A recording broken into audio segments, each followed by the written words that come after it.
How's it going? I'm Jared Gillis. Welcome to another All About RVs. Today, we're going to be looking at hidden fees that RVers absolutely hate. It's so annoying when you go to pay for a site where you're expecting one price and then you get to the end and there's all these little hidden fees in there and it's a completely different price. That is extremely annoying. So today, we're going to be uncovering some of these hidden fees and seeing what we can do about some of them.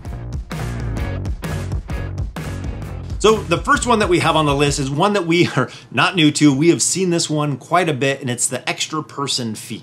There's been many a times where we've gone to book an RV site and we've seen that that's for a standard 2-person site. If you want to add the third and the fourth so our family of 4 can stay in one RV, then we have to pay an additional fee per person per night for that site. Let me tell you, this one can add up really quick. And we only had 2 kids. Imagine with larger families out there, that gets pretty expensive pretty quick, especially when you're looking at that price per night. It's like an additional family tax for RVers. I get it, there is a level where you start putting more wear and tear on things, and you're using more water, but honestly, I don't think we're using $10 a person more in the RV. We're gonna keep the RV the same temperature, the lights aren't gonna burn any brighter.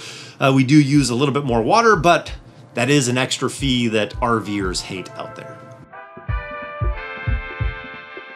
The next one is pretty similar, and it's a guest fee. We just went and visited some friends at another RV park, but there was a $5 guest fee for us to be able to come in and have dinner with them that evening. So extra person guest fee is kind of in that same area.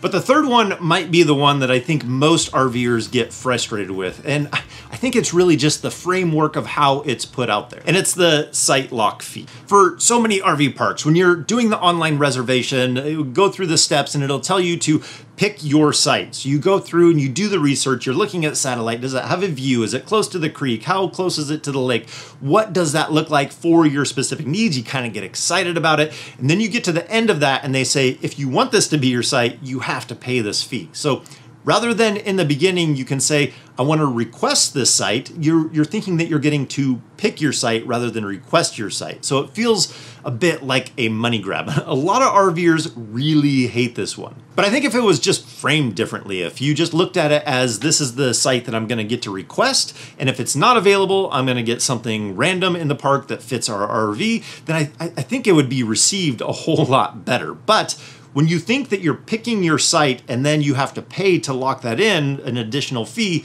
it feels like a little bit of a bait and switch. I don't think we've ever actually paid the site lock fee because we don't like all the extra fees that do add up. But there have been times where we were RVing with friends and we were about 20 minutes away in this huge RV park. It kind of would have been nice to do a site lock fee in that one to be next to each other. But that's like one time in the last 8 years that I can think of. Another thing when you're booking RV sites is if you have an extra vehicle. We have our tow vehicle, our truck, and the RV, the fifth wheel. But if we bring in extra vehicles, we've seen in many places where you have to pay an extra fee, maybe $5 a night for that extra vehicle. So that can sometimes be a hidden fee of just bringing another vehicle along with you. I get it, sometimes it's hard to jockey those things around and have room for it. Sometimes you need an additional parking spot. So that one does make sense to me. And also the electric vehicle. The more we've been seeing electric vehicles pop up, you start to see that really take a hit on the campground for the power draw, especially in these really hot areas where lots of ACs are going. Then you plug in an electric vehicle and it's just more demand on the system. So we have seen places that are charging an additional fee for an electric vehicle. That one completely makes sense to me because they are extremely power hungry when you're charging a vehicle. So maybe a little asterisk on this one because I don't know that RVers hate this one. That one makes a lot of sense. That's just common sense. But this next one is one you maybe never thought of, and it's fuel prices. You're wondering where are the extra fees and fuel prices, but for us, when we're traveling, oftentimes we want to pull into those truck stops because you're very large fifth wheel with a diesel truck. You want to be able to pull in and pull out to something easy. And oftentimes these truck stops have much higher fuel prices than you're going to see at other locations. So it's a little bit of a hidden fee. It's the convenience of being able to use these much larger areas for the pumps, but you're going to pay a higher price in order to get in and out. But we have done another video on this on how to save money, whether you have a gasoline gasoline driven vehicle or a diesel vehicle, whatever that might be, it helps find the lowest price available for you. So we use tools like Gas Buddy. We also use Open Roads. We've used Mudflap. So there's a lot of tools. I'm going to leave a link down in the description to that video because a lot of great resources, and we can usually get fuel that's cheaper than what we can find on Gas Buddy at these truck stops. So we have the convenience, and then we don't pay that additional extra fee of that convenience because of the Open Roads fuel card that we use. There's other options in that video as well, but why pay extra for fuel when you don't have to? And if you can get it cheaper than what the standard price is out there, don't pay that extra fee. Because that's what it feels like. You end up paying an extra fee when you're not taking advantage of some of these money-saving techniques that are out there. I mean, we're in this together. We want to get out there and enjoy RVing, but we're not looking to just throw money away. Things are crazy expensive, and all these little things can really add up and help.